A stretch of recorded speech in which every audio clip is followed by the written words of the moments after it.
मित्रों, जिनका नाम अंग्रेजी के ये लेटर से शुरू होता है और उनकी मेष राशि है, तो आज हम ए नाम वाले मेष राशि वाले लोगों के वर्ष 2025 के वार्षिक राशिफल की महत्वपूर्ण बातों की चर्चा करेंगे और अंत में उपाय की चर्चा भी करेंगे। मित्रों, ये राशिफल चंद्र राशि पर आधारित है, यानी मून साइन पर। जिनको अपनी राशि नहीं पता है वो इस वीडियो को अपनी नाम राशि से भी देख व सुन सकते हैं। वार्षिक राशिफल में हम मुख्यतः शनि, गुरु, राहु और केतु के गोचर के आधार पर आपको क्या परिणाम मिल सकते हैं, धन और आय के मामले में, व्यापार कारोबार नौकरी के मामले में, शिक्षा में, प्रेम संबंध वैवाहिक संबंध में, पारिवारिक जीवन और स्वास्थ्य में, इसके बारे में चर्चा करेंगे। तो चलिए मित्रों, शुरू करते हैं।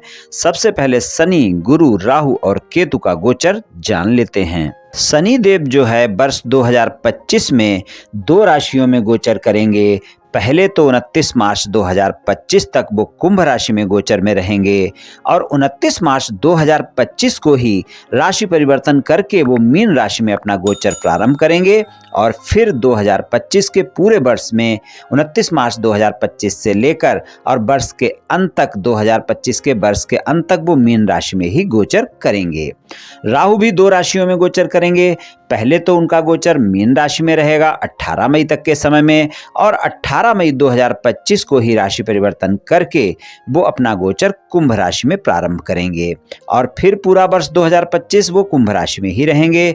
और केतु कन्या राशि में रहेंगे 18 मई 2025 तक के समय में और 18 मई 2025 को ही राशि परिवर्तन करके वो सिंह राशि में अपना गोचर प्रारंभ करेंगे और वो फिर पूरे वर्ष सिंह राशि में ही 18 मई से लेकर वर्ष के अंत तक वहीं पर गोचर में रहेंगे।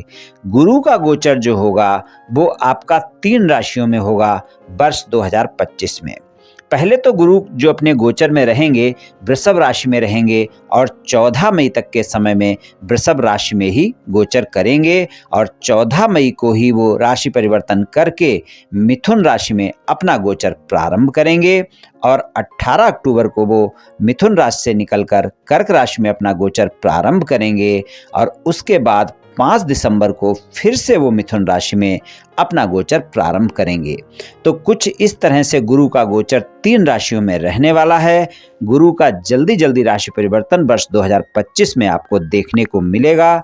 तो शनि, गुरु, राहु और केतु के गोचर की स्थिति वर्ष 2025 में कुछ इस तरह की रहने वाली है। चलिए मित्रों, सबसे पहले आपके धन और आय की बात करेंगे। मेष राशि वाले लोगों के आय की बात करें, धन की बात करें तो आय भाव में कुंभ राशि है, स्वामी शनि है और धन भाव में वृषभ राशि है, स्वामी शुक्र हैं। तो यहाँ पर शनि का गोचर हम देखते हैं तो 29 मार्च 2025 तक के समय में शनि देव का गोचर आय भाव में ही बना रहेगा और गुरुदेव आपके वृषभ राशि में रहेंगे जो कि आपके 12वें भाव के स्वामी हैं, भाग्य भाव के स्वामी भी हैं और भाग्य भाव के स्वामी का गोचर धन भाव में होगा, गुरु हैं। अच्छे परिणाम देखने को मिलेंगे। 29 मार्च 2025 तक का समय धन और आय के मामले में ज़्यादा बेहतर परिणाम दिखाएगा। उसके बाद भी धन और आय के मामले में आपको समस्याएं नहीं होने वाली हैं क्योंकि आप ये मानकर चलें मध्य मई के बाद यानी 15 मई से गुरुदेव जो है 3रे भाव में मिथुन राशि में गोचर में होंगे तो वहाँ पर आप देखेंगे कि उनकी जो दृष्टि होगी, नवम दृष्टि, वो आय भाव पर रहेगी तो भाग्य का साथ मिलता रहेगा। आप मेहनत भी ज़्यादा करेंगे धन और आय के मामले में, परिणाम अच्छे मिलते रहेंगे। लेकिन आप याद रखें कि 12वें भाव में राहु का गोचर रहेगा, 18 मई तक रहेगा तो अनावश्यक खर्चे आपको परेशान कर सकते हैं, इसलिए खर्चों पर नियंत्रण रखना आवश्यक होगा। और 18 मई के बाद राहु जो है आपके आय भाव में ही गोचर में आ जाएंगे, कुंभ राशि में आ जाएंगे। लेकिन वहाँ पर आप देखेंगे गुरुदेव की दृष्टि बनी रहेगी तो कोई समस्याएं नहीं आने वाली हैं, लेकिन अनावश्यक खर्चे इसलिए भी बने रहेंगे क्योंकि 29 मार्च के बाद शनि देव का जो गोचर है जो कि आय भाव के स्वामी हैं 12वें भाव में हो जाएगा तो अचानक कोई न कोई खर्चे आपको परेशान कर सकते हैं। इसलिए धन और आय के मामले में पूरे वर्ष आपकी धन और आय की समस्याएं होने वाली नहीं है। आय आपकी नियमित स्रोतों से होती रहेगी लेकिन अनावश्यक खर्चों पर नियंत्रण रखना आवश्यक होगा। अनावश्यक खर्चे आपको खासकर मार्च के बाद का जो समय होगा वहाँ पर आपको अपने अनावश्यक खर्चों पर नियंत्रण रखना जरूरी होगा। आपका कोई न कोई ऐसा खर्च भी हो सकता है जो आपके स्वास्थ्य को लेकर हो या परिवार के स्वास्थ्य को लेकर हो, तो खर्चों पर नियंत्रण रखना जरूरी होगा। आपके व्यापार, कारोबार और नौकरी की बात करें, 10वें भाव में मकर राशि है, स्वामी शनि है, एकादश भाव में गोचर है। मार्च तक का समय व्यापार, कारोबार और नौकरी के लिए अच्छा समय है। खासकर जो लोग नौकरी में हैं उनके लिए ज़्यादा अच्छा समय रहेगा। वहाँ पर देखें आपको कोई पदोन्नति या वेतन वृद्धि भी देखने को मिल सकती है मार्च तक के समय में। और जो लोग नई नौकरी की तलाश में हैं उनके लिए भी मार्च तक का समय अच्छा है, तो नौकरी वालों के लिए बेहतर है। और अगर आप विदेश से जुड़कर कोई व्यापार, कारोबार या नौकरी करते हैं तो वहाँ पर भी अच्छे परिणाम देखने को मिलेंगे। वहाँ पर पूरा वर्ष आपका अच्छा रहेगा, वहाँ पर पूरे वर्ष आपको बेहतर परिणाम देखने को मिलेंगे। लेकिन अगर कोई विस्तार करना चाहते हैं व्यापार, कारोबार में या फिर नौकरी बदलना चाहते हैं तो वहाँ पर थोड़ा सा सोच समझकर नौकरी बदलें या व्यापार, कारोबार में विस्तार करें, नहीं तो वहाँ पर फिर आप देखेंगे कि हानि उठानी पड़ सकती है। तो व्यापार, कारोबार और नौकरी के लिए भी समय बेहतर रहेगा। खासकर अगर विदेश से जुड़ी हुई कंपनी में नौकरी करते हैं या फिर विदेश से जुड़कर कोई व्यापार, कारोबार करते हैं, बहुत ज़्यादा बेहतर समय आपका रह सकता है। और बाकी जो भी सामान्य व्यापार, कारोबार या नौकरी हैं तो वहाँ पर आपके लिए मार्च तक का समय बेहतर है। उसके बाद आपको मिले जुले से परिणाम देखने को मिलेंगे। शिक्षा की बात करें, 5वें भाव में सिंह राशि है और स्वामी सूर्य हैं और आपके 6ठे भाव में केतु का गोचर है और आय भाव में शनि का गोचर है। मार्च तक के समय में शिक्षा के मामले में भी ज़्यादा मेहनत करने की आवश्यकता होगी, तभी आपको अच्छे परिणाम देखने को मिलेंगे। मेहनत ज़्यादा करनी होगी, परिणाम कम मिलेंगे, इसलिए ज़्यादा मेहनत करें। अच्छे परिणाम के लिए इस बात का ध्यान रखकर चलें। कोई उच्च शिक्षा ग्रहण करना चाहते हैं तो वहाँ पर अच्छे परिणाम देखने को मिल सकते हैं।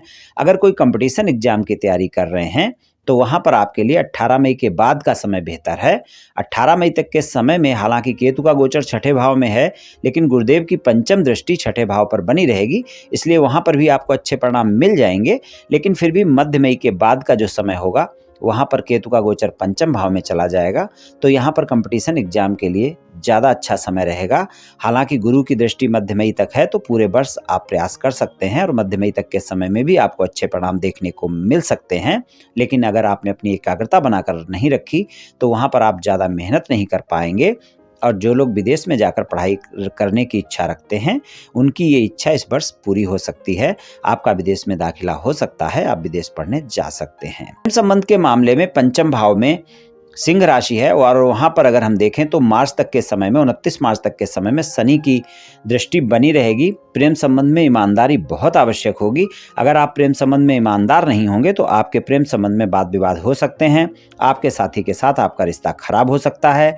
मार्च तक के समय में इस बात का ध्यान रखकर चलना होगा। और 18 मई से केतु का गोचर सिंह राशि में हो जाएगा, यानी पंचम भाव में हो जाएगा। प्रेम संबंध के मामले में अगर आप अपने साथी के साथ तालमेल बनाकर नहीं चलेंगे तो ये ऐसा समय होगा जब आपके साथी के साथ वाद विवाद हो सकते हैं, रिश्ते ज़्यादा खराब हो सकते हैं। इस बात का आपको ध्यान रखकर चलने की आवश्यकता होगी प्रेम संबंध के मामले में। तो प्रेम संबंध के मामले में अगर हम देखें तो 18 मई तक का समय सामान्य सा रहेगा। 18 मई के बाद के समय में आपको अपने साथी के साथ ज़्यादा तालमेल बनाकर चलने की आवश्यकता होगी। वैवाहिक संबंध की बात करें तो शादीशुदा जीवन में इस वर्ष आपको मिले जुले से परिणाम देखने को मिलेंगे। वर्ष की शुरुआत में आपको बाड़ी आपकी अच्छी रहेगी, लेकिन फिर भी आपको अपने साथी के साथ किसी भी तरह के वाद विवाद से बचना है। इस बात का ध्यान रखकर चलें। हालांकि रोमांस अच्छा रहेगा और आप अपने साथी के साथ समय भी बिताएंगे, लेकिन व्यर्थ की बातों को लेकर बहस हो सकती है, आपस में तनाव की स्थिति बन सकती है। इस बात का ध्यान रखकर चलें। और मध्य मई के बाद का समय रिश्ते में सामान्य परिणाम दिखाएगा, लेकिन गलतफहमी और शंकाएं पीछा नहीं छोड़ेंगी। इस बात का ध्यान रखकर चलना होगा। हालांकि गुरुदेव का जो गोचर है आपके बाणी के भाव में रहेगा, तो बाणी आपकी अच्छी रहेगी, खासकर 14 मई तक के समय में। और 14 मई के बाद गुरुदेव की दृष्टि, पंचम दृष्टि आपके सप्तम भाव पर होगी, तो वैवाहिक जीवन में अच्छे परिणाम देखने को मिलेंगे। जीवन साथी के साथ संबंध भी मधुर होंगे। अगर आप अविवाहित हैं तो कोई न कोई रिश्ता आपको आ सकता है। और वर्ष 2025 में आपको जीवन साथी की तलाश पूरी हो सकती है। और अगर आपके जीवन साथी के साथ किसी तरह के बहुत ज़्यादा कोई मतभेद चल रहे हैं, कोई वाद विवाद लंबा खिंच रहा है, तो उसके लिए मध्य मई के बाद का समय ऐसा होगा जब आप प्रयास करें तो आपका समझौता हो सकता है। पारिवारिक जीवन के मामले में वर्ष की शुरुआत में गुरुदेव का गोचर आपके परिवार के भाव में, बाड़ी के भाव में ही रहेगा, वृषभ राशि में रहेंगे। तो 14 मई तक का समय पारिवारिक जीवन के लिए अच्छा है। बाड़ी भी अच्छी रहेगी और संबंध भी आपके मधुर रहेंगे। मध्य मई के बाद का समय थोड़ा सा वहाँ पर तालमेल बनाकर रखें, खासकर अपने बच्चों के साथ और अपने बड़ों के साथ तालमेल बनाकर चलना होगा, वरना वहाँ पर वाद विवाद की स्थिति बन सकती है। बड़े भाई बहनों से भी तालमेल बनाकर रखना होगा। स्वास्थ्य के लिए भी वर्ष मिला जुला सा रहेगा। स्वास्थ्य में आपको अगर पेट से संबंधित किसी भी प्रकार की समस्याएं परेशान कर रही हैं तो उनका ध्यान रखकर चलना होगा। छोटी मोटी शारीरिक परेशानियां रह सकती हैं और पेट से जुड़ी समस्या होती है तो उसमें कोताही नहीं बरतनी है। वर्ष 2025 में इस बात का बिल्कुल ध्यान रखकर चलना है। अपने खान पान का ध्यान रखें, विशेष पौष्टिक भोजन लें, अपनी फिटनेस पर ध्यान रखें और पेट से संबंधित समस्या होने पर डॉक्टर से परामर्श अवश्य लें। स्वस्थ दिनचर्या अपनाएं, योग प्राणायाम करें, तनाव अपने ऊपर बिल्कुल हावी ना होने दें। और मेष राशि वाले लोगों के लिए मेरी ये भी सलाह है स्वास्थ्य के मामले में, 29 मार्च 2025 के बाद का समय जो है आपकी शनि की 7.5 भी प्रारंभ होगी। और अगर आपकी जन्म कुंडली में शनि की पोजीशन अच्छी नहीं है, आपकी दशा अंतरदशा भी अच्छी नहीं है, तो स्वास्थ्य के मामले में आप थोड़ा सा ध्यान रखकर चलें और स्वास्थ्य के मामले में कोई कोताही ना बरतें। और आप उपाय के मामले में सबसे अच्छा उपाय आपके लिए ये रहेगा कि आप शिव भगवान की पूजा उपासना करें। रोजाना शिवलिंग पर 1 लोटा जल अर्पित करें, सुबह नहा धोकर करें और रोजाना ना कर सकें तो कम से कम सोमवार को मंदिर अवश्य जाएं और शिवलिंग पर 1 लोटा जल अर्पित करें। ये उपाय पूरे वर्ष करें।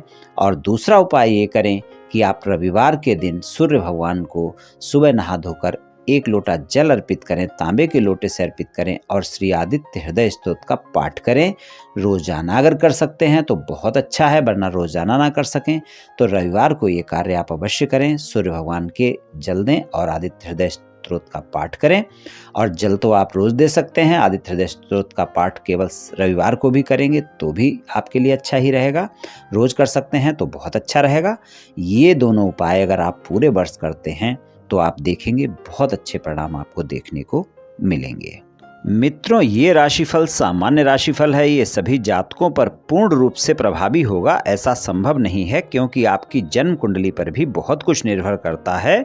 आप सभी स्वस्थ रहें, आयुष्मान रहें, धनवान रहें, ऐसी मेरी श्री कृष्ण भगवान से प्रार्थना है। जय श्री कृष्ण, जय श्री राधे।